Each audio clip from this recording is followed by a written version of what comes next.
दोस्तों जब से दिल्ली यूनिवर्सिटी ने इस नोटिफिकेशन को रिलीज किया है कि इस बार जो एडमिशन होगा दिल्ली यूनिवर्सिटी में अंडर ग्रेजुएट कोर्स उसके साथ ही साथ पोस्ट ग्रेजुएट कोर्सेज में वो एक सेंट्रलाइज एंट्रेंस टेस्ट के थ्रू होगा। और जब से ये बात बाहर आई है तब से बहुत सारे एस्पिरेंट्स जो कि लॉ फैकल्टी दिल्ली यूनिवर्सिटी की तैयारी कर रहे हैं उनके मन में काफी सारे डाउट्स आ गए हैं, जैसे कि क्या जो सिलेबस है अब वो चेंज कर दिया जाएगा, क्या पैटर्न ऑफ एग्जाम में कुछ बदलाव आएगा और क्या उन्हें कुछ अलग तरीके से अब प्रिपरेशन करने की जरूरत है। तो दोस्तों मेरा नाम है दिव्यांशु शर्मा, मैं आपका स्वागत करता हूं मेरे चैनल पर जिसका नाम है लीगल पेडागोजी।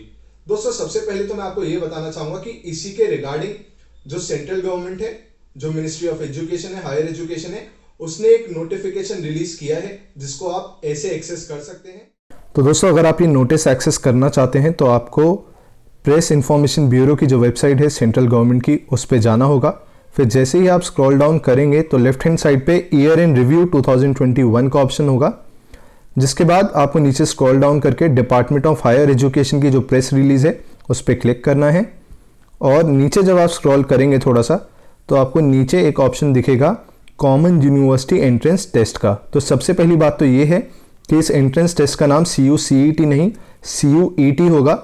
और इस नोटिस में साफ तौर पे क्लियरली लिखा गया है कि नेशनल एजुकेशन पॉलिसी जो 2020 में आई थी उसने ये रिकमेंड किया है कि NTA अंडर ग्रेजुएट लेवल पे और पोस्ट ग्रेजुएट लेवल पे एंट्रेंस एग्जाम कंडक्ट कराएगी। तो जो एजेंसी रहेगी एंट्रेंस एग्जाम कंडक्ट कराने के लिए वो नेशनल टेस्टिंग एजेंसी ही रहेगी, जो कि सेंट्रल यूनिवर्सिटीज़ के लिए 2022 से लेकर 2023 तक जितने भी एग्जाम होंगे वो कंडक्ट कराएगी। तो दोस्तों जैसे कि आपको ये नोटिस पढ़ के ये बात समझ में आ ही गई होगी कि जो टेस्टिंग एजेंसी रहने वाली है वो NTA ही रहने वाली है। और NTA ही दोस्तों 2019, 2020 और 2021 का एंट्रेंस एग्जाम कंडक्ट कराया था लॉ फैकल्टी दिल्ली यूनिवर्सिटी का। तो जब टेस्टिंग एजेंसी सेम रहने वाली है दोस्तों, तो मुझे नहीं लगता है कि कोई भी सिलेबस में बदलाव आएगा, कोई भी पैटर्न ऑफ एग्जाम में चेंजेस आएंगे। पर उसके साथ ही साथ एक और बात आप तक मैं पहुंचाना चाहूँगा, वो ये है कि जैसे कि इसी एंट्रेंस एग्जाम के थ्रू जितनी भी सेंट्रलाइज यूनिवर्सिटी हैं जो कि जहाँ पे लॉ कोर्स कंडक्ट किया जाता है वहाँ पे भी एडमिशन होगा।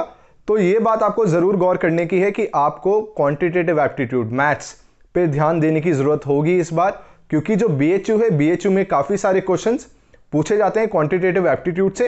तो इस बार जो BHU में भी एडमिशन होगा वो इसी सेंट्रलाइज एंट्रेंस टेस्ट के थ्रू होने वाला है। तो इसलिए मेरे हिसाब से इस बार ये ज़रूरत ज़रूर रहेगी कि आप मैथ्स पे भी फोकस करें और मैथ्स से क्वेश्चन आपसे ज़रूर पूछे जा सकते हैं। वहीं अगर हम बात करें बाकी सेक्शंस की तो मुझे नहीं लगता है कि उनके सिलेबस में या उनके पैटर्न ऑफ एग्जाम में कोई भी चेंज आने वाला है। इसके बाद दोस्तों मैं एक बुक लिस्ट के ऊपर वीडियो लाऊंगा जिसमें मैं आपको इन डेप्थ जाके बता दूंगा कि अगर आप लॉ एंट्रेंस एग्जाम की तैयारी कर रहे हैं, चाहे BHU हो, DU हो, PU हो या MHCET हो, तो कौन कौन सी बुक्स हैं जो आपको रेफर करनी चाहिए, जो कि ज़रूर हेल्पफुल होंगी आपके लिए अगर आप उस एग्जाम में बैठ रहे हैं। तो दोस्तों अगर ये वीडियो आपको पसंद आई हो या इससे रिलेटेड आपके मन में कोई और डाउट्स रह गए हो तो आप कमेंट सेक्शन में मुझसे पूछ सकते हैं। Thank you so much.